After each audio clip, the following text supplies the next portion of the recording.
next year? Yeah, so it's very simple, right? Every team has a 1-year expiration. 2024 Philadelphia Eagles were a great team. That team no longer exists, right? It's in the history books. There's guys still here, but that team is no longer together. It's 2025 Philadelphia Eagles. Right now, we have accomplished nothing. We are 0-0, and we're here to work. How's the knee? Knee's good. How's the wrist? Wrist good. How you feeling physically at this point? I mean, I'm a little hot and sweaty right now, but other than that, pretty good. So early so far, what are you seeing out of time on the other side? I think Steve's doing a tremendous job. As he's gotten more comfortable, he's had a couple years, some starts in him, some games. I think he's getting more comfortable now in that position. Obviously, the more you practice, the more you feel comfortable, the better you get. I think also having guys like Matt Pryor, a guy that's been here before, a veteran guy, Kenyon, who's also been in the league for a little bit.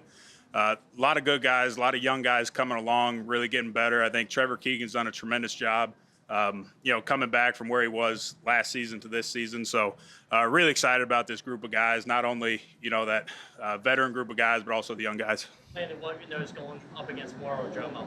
I think Morrow has done a tremendous job. I think, obviously, I've got to see him in practice quite a bit. I think maybe he got overshadowed a little bit in the last year or two. Obviously you got guys like Jalen Carter and Jordan Davis out there. But I think that he has done a tremendous job. He comes in every year. He works hard. I think he's a very technical player. He's very good. And he's also playing beside a lot of good players. So, I'm really excited. I think he's going to have a phenomenal year. You see anything different about Jordan Davis? Yeah, Jordan Davis came back really good shape. Looks good. Playing good, moving quick. He's got the opportunity to work with a couple different centers as Cam works his way back to full health. How are those guys been doing, guys like Brett and Drew? Yeah, I think, being able, when you're not a solidified guy in the NFL, right, the best way to add value is being able to play multiple positions. So, guys like Brett that can play all five there.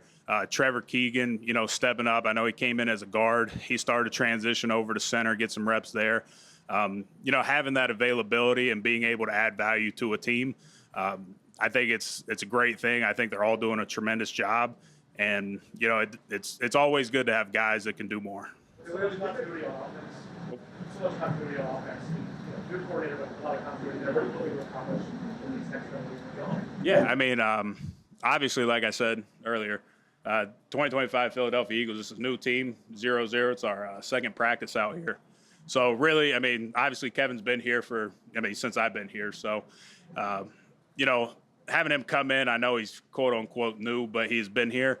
But it's also figuring out, the composition of this team. I know we have a lot of guys coming back. We lost some guys, but it's figuring out, the identity of this offense, what we're going to be, what's working for us, where we can make improvements from where we were in the past. You made 3 Pro Bowls that we're in now. What drives you now? Internally? I love football. I love these guys. I love competing. I've said it before. The personal accolades I really could care less about. I said it a few years ago. I would give up ever making a Pro Bowl to win a Super Bowl. We won a Super Bowl. I mean, it's the highest level, but at this point, it's love of the game, loving the guys out here, and just loving competition. And then this is kind of a personal accolade where it's a play that showed up online a lot where you spin away. It's not often that an offensive lineman gets to have a highlight play. Do you know the play I'm talking about? Yeah. What went through your mind on that play, and was that maybe the most special play you've ever made? I actually hate that play. As you guys kind of saw and probably knew going into the game, I had a bum knee. So moving was a little bit of an issue, but we also had some other injuries. So, trying to play in that game and, not force somebody else to go in when they weren't ready. At that moment doing the spin was actually the most efficient way since I was having some issues with the knee. I don't really love the play. It's ugly, but it worked. I kind of tell people it's like a skydiver when you jump out of a plane and, your first parachute doesn't go, so you pull like an emergency parachute, and that was the emergency parachute. You mentioned about the backup center spot, having guys that can be versatile in terms of positions they play. What is your feelings about how that would affect you and not having to be the backup center? Do you have a preference preference there? I mean, I don't have a preference, right? You always want to put the best 5 guys on the field that you can, and I mean, you've seen that over the years. You know, if Cam goes down or I go down or somebody else does, we may shuffle some things around or put guys in, but you're trying to keep the best 5 guys out there. You know, really, I'm always available. I played center for a little bit in college, so you know, I played a few games in the league at center. So being able to have guys and have depth at every position, right? So, you know, you can't carry 5 centers on game day just specifically, but you may be able to carry 4 or 5 guys that can play center. So, you know, you never know what's going to happen in a game, and being able to have availability of depth is always important. You think Keegan can play that position, and it's not one you ever really played? Yeah, I mean, obviously, it's one of those things that he's been working at since last year. He worked at in the off season, and he's working on it now. Again, it's going to be one of those things that as he gets more reps at it, as he develops practice more, I think he'll get comfortable. And, you know, the guys around him and the coaches will be comfortable enough to see where that falls if they want to throw him in at center in games or guard or wherever it may be. Then you keep stressing, and it's understandable that last year was last year. However, that culture that you guys built was so strong here, that still carries over. So how are you incorporating the new guys in this, and how have they bought into the system that was already? Yeah, so the team changed, right? The timeline, that year's team's gone. The people and the culture don't change just because. I mean, I know the big thing like New Year's is like new year, new me, or whatever it may be.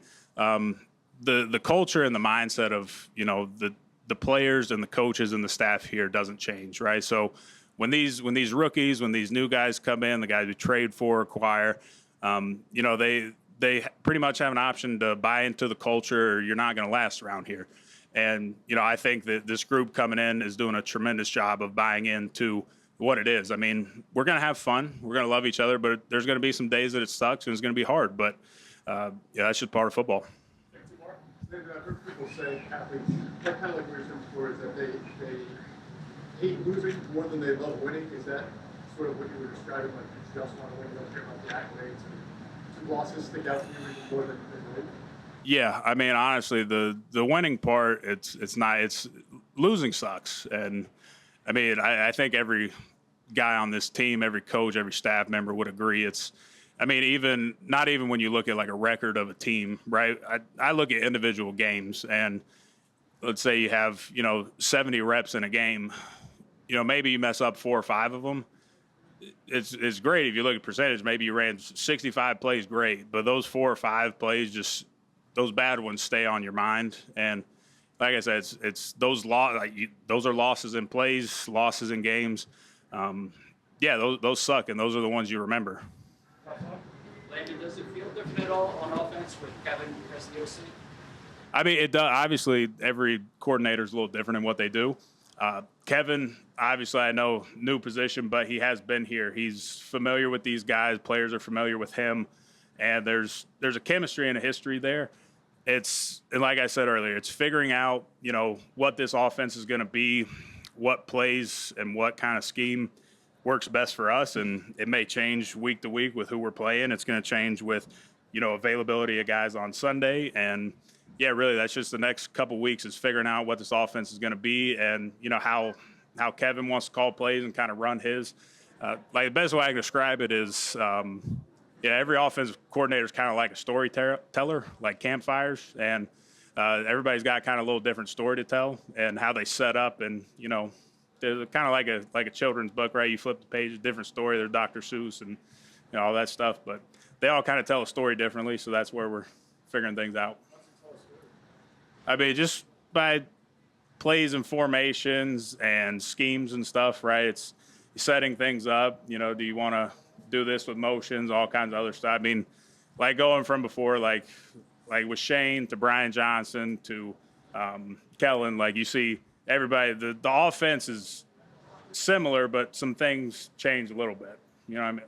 I don't really know a great way to describe this. Words are not helping me right now, but –